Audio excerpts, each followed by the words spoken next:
tarifs douaniers, Harley-Davidson décide de délocaliser. Trump, surpris, l'Europe est le premier débouché à l'étranger pour Harley-Davidson. Ici à Londres. Reuters, Henry Nichols victime de la guerre commerciale entre les États-Unis et l'Union européenne, Harley-Davidson, le célèbre fabricant de motos, décide de contre-attaquer à sa manière. Pour contourner les tarifs douaniers instaurés par Bruxelles, une partie de la production va être transférée en dehors des États-Unis.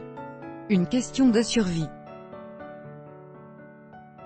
Les dirigeants Harley-Davidson ont fait leurs calculs. Si les taxes passent de 6% à 31%, le prix d'une moto vendue en Europe va augmenter en moyenne de 2 200 $, soit un peu moins de 1 900 €.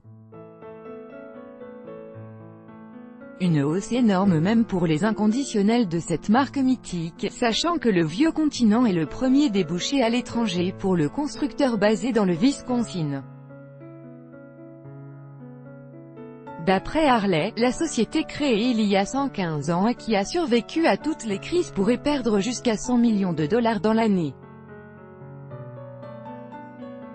Pour les patrons, pas question de répercuter ce fardeau sur des clients de plus en plus difficiles à retenir, les jeunes générations étant beaucoup moins adeptes des grosses cylindrées, des selles à clous et des perfectos à franges.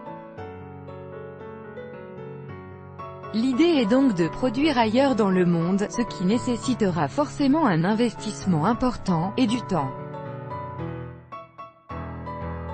Sur Twitter, Donald Trump a reproché au constructeur sa décision, se disant « surpris » que, de toutes les entreprises américaines, Harley-Davidson soit « la première à agiter le drapeau blanc ». J'ai bataillé dur pour eux et au bout du compte ils ne paieront pas de droits de douane vers l'Europe, les taxes douanières ne sont qu'un prétexte.